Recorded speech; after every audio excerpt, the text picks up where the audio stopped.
Want to know something that's harder to forget than the catchiest one-liner? A flatliner. In today's humble opinion, we're dying with no regrets in Finding Paradise.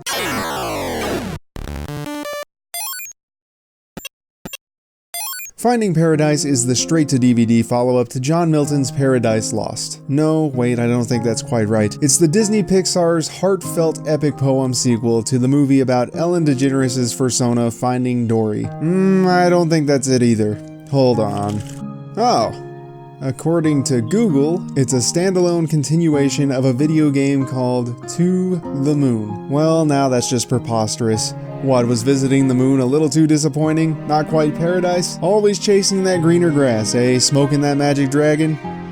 What was I talking about? Oh right, Finding Paradise, the game that's pretty much Inception, but instead of planting ideas into other fictional characters, they plant a potent existential melancholy and sow the seeds of depression, which is better than it sounds, because, you know, it sounds like Yahtzee's take on 52 Pickup. You'd think I'd run out of stupid ways to poke fun at this game's name, and you'd be entirely correct. Inconspicuous subject change. I'm hesitant to refer to Finding Paradise as a game, unless we're referring to it as a Soviet-Russian game, because the only thing getting played here is you, by it. Like a fiddle. It's more of an interactive storytelling experience, or I guess a story receiving experience. Someone should really hammer out the details on that phrase. Let's just call it a narrative. And that's fine, I'm not really the type of person to dismiss it on those grounds, but I know it's definitely not everyone's cup of tea, and people tend to get a little antsy when you try and blur those lines. So speaking in terms of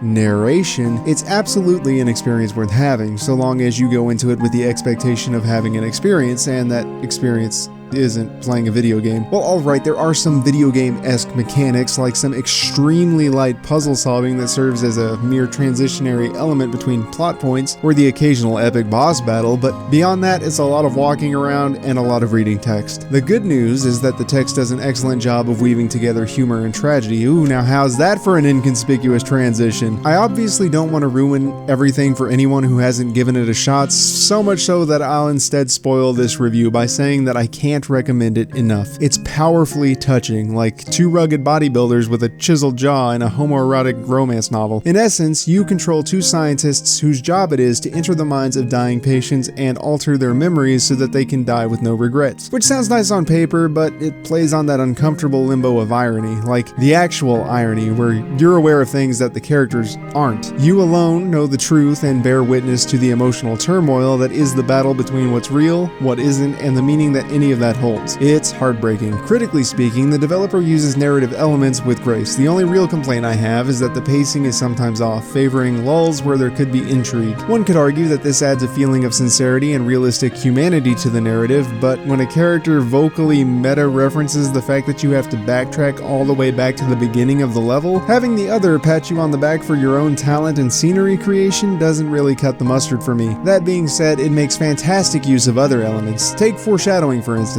Look at this scene. At first it looks pretty normal, you know, a wholesome family gathering, but upon closer inspection, you can see that the old man is subtly hooked up to all kinds of medical machinery. And I said I don't want to spoil things for you, but that guy is fucking dying.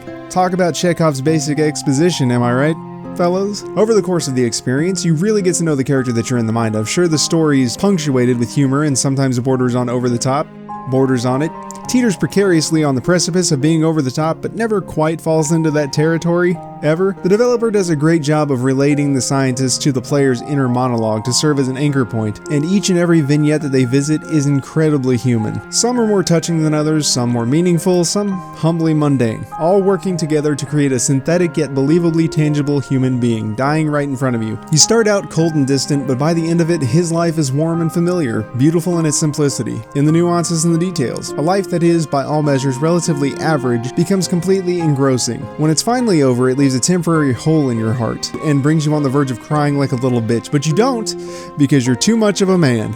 At least in my totally real and not at all bullshit anecdote. There's no real way around it. Finding Paradise earns a 9.5 out of 10. What it lacks in perfect pacing and phenomenal gameplay, it more than makes up for in sheer potency of story. The developer is a master of the bittersweet. It's like eating a Sour Patch Kid, only a little bit older, like a Sour Patch Grandpa. First it's sour, then it's sweet, then reality settles in. the person you just gotten to know intimately is gone. His body's there, flatlining harder than a diabetic with an IV bag full of hydrogenated Skittle oil pumping directly into his carotid artery, but he is no longer. And the final gift he gives you are the night terrors that will come with the death rattle that will forever echo in the recesses of your mind, constantly impressing upon you the notion of your own mortality. It will diffuse into the haunting ticking of a clock as each of the grains of the sands of time you have remaining in your finite life falls to the bottom half of your hourglass. We all sufficiently bummed out?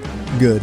Go out there and invent some immortality so I don't have to fucking die one day. Thank you everyone for watching, and special thanks to Freebird Games for bringing this absolutely abysmal life experience into my consciousness as a thing which I have perceived. I almost don't ever want to make the mistake of playing To the Moon. It sure would suck if that game somehow wound up in a future Humble Monthly or something, wouldn't it? It would be absolutely tragic. Haters wouldn't do it. Until next time, remember that failure isn't the worst case scenario, to glow on with your bad selves, and stay awesome.